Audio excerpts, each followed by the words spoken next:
and in the United States well after the Nuremberg Code was issued, adopted, and worldwide attention had been focused on some of the abuses of that time during World War II. Given this history, I find it astounding that even after Nuremberg, the Thalmonide babies, Willowbrook, Tuskegee, and Cold War radiation experiments, and who knows how many other cases, we still don't have a law on our books requiring that informed consent, those two words, informed consent, be obtained prior to conducting research on human subjects. I have had research conducted on me because of my past activities before I came to the Senate, in the space program, and so on. But I knew what was being looked at, what was being tried. I knew the objectives of it, and I was willing to do that. I was happy to do it. But it was informed consent that I had personally, and I knew what I was getting into and glad to do it. I think most people feel the same way if they know what they're getting into and they feel there is good purpose to it, they are willing to do it. But to do research on people when they don't even know what the research or the medicines or the radiation is being tried on them, I think is unconscionable. What it comes down to is there are no criminal fines or penalties for violating the spirit of the letter of the Nuremberg Code. That should be the basis of all our informed consent in this country. In fact, our Constitution says the right of the people to be secure in their persons shall not be violated, although this country does not take the Nuremberg Code seriously, this is me, and nor do they recognize any law when it comes to any kind of experimentation. They do what the heck they want, and they protect themselves very, very well with our tax money. To read on, so there is no explicit statutory prohibition against improper research.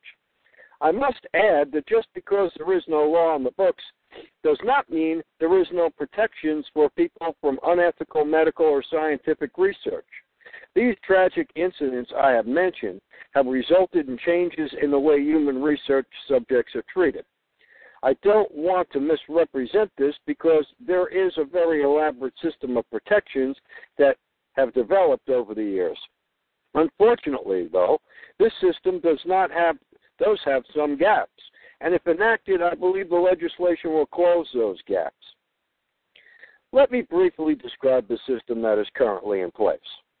Regulations governing the protection of human research subjects were issued by the Department of Health, Education, and Welfare in 1974 and may be found at Part 46 of Title 45 of the Code of Federal Regulations.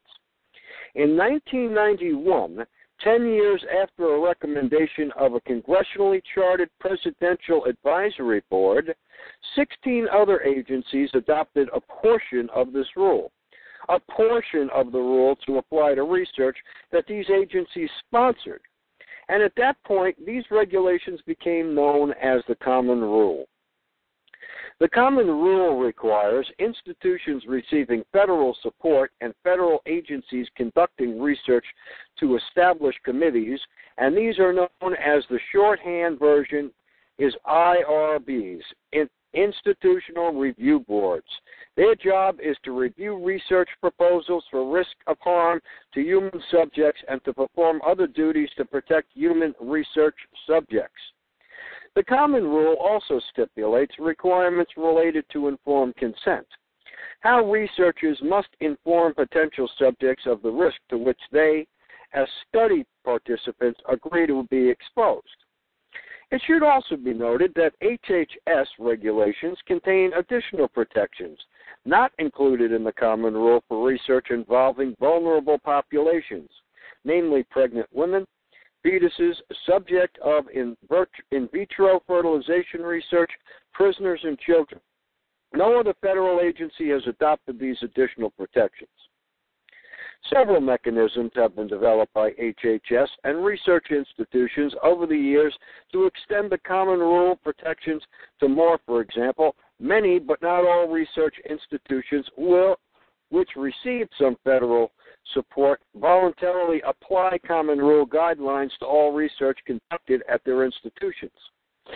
Additionally, in order to receive approval for a drug or device from the Food and Drug Administration, a research institution or pharmaceutical company must comply with the requirements of the common rule as administered by the FDA. In addition to the federal regulations, most professional medical societies and associations have adopted ethical codes of conduct regarding research. The first such ethical code, called the Helsinki Code, was adopted by the World Medical Association in 1964, so it has been on the books for a long time. Since that time, other prominent organizations like the American Medical Association, the American Society for Clinical Investigation, and the American Federation of Clinical Research have also adopted such ethical codes.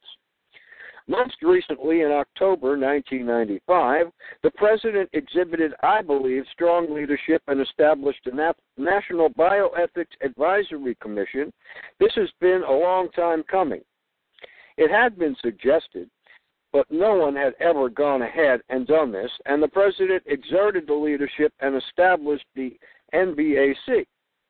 Quite simply, the scientific and ethical issues which the NBAC are supposed to evaluate represent some of the most important, some of the most complex and controversial questions of our time. NBAC's input will be critical to inform policymaking for both the legislative and executive branches. The two primary goals of NBAC are to, first, evaluate the current level of compliance of federal agencies to the common rule, and second, evaluate the common rule and advise both the executive and legislative branches of any changes that might be needed to it.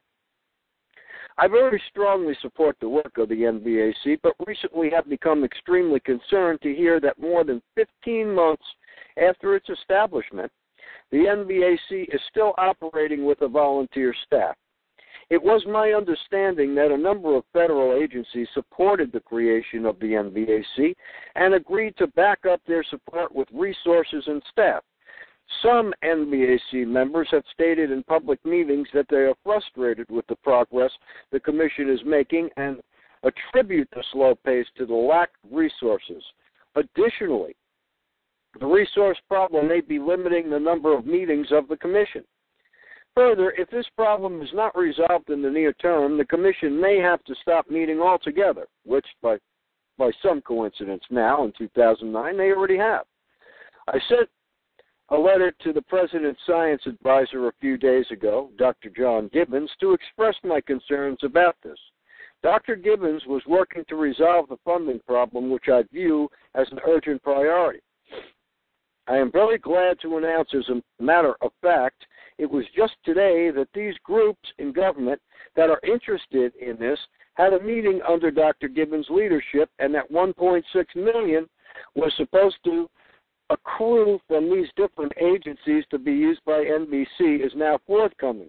So the NBC is now funded so they can do the job they were originally supposed to do. We are very glad to say that has happened just today, and I am glad it happened today, just when I am introducing this bill, because it looks as though we are now truly moving to support the NBAC.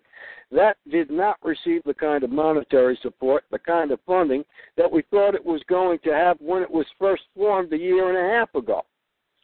There are a number of existing mechanisms that do protect human research subjects today. In fact, in March of 1996, the GAO reported to me that the testing protection system has reduced the likelihood of serious abuses from occurring. However, the GAO also pointed out a number of weaknesses and gaps in the current system. Weaknesses and gaps. Ladies and gentlemen, weaknesses and gaps. Those weaknesses and gaps are literally destroying people's lives. They're literally murdering people out here with these weaknesses and gaps. I'll continue on. First, not all agencies have adopted the common rule, including agencies that currently sponsor research involving human subjects. The Department of Labor and the Nuclear Regulatory Commission are examples of agencies that sponsor research, but those agencies have not adopted the common rule, which I think they should have. Second, the common research is voluntarily applied in many cases. Most institutions which receive federal funds will voluntarily apply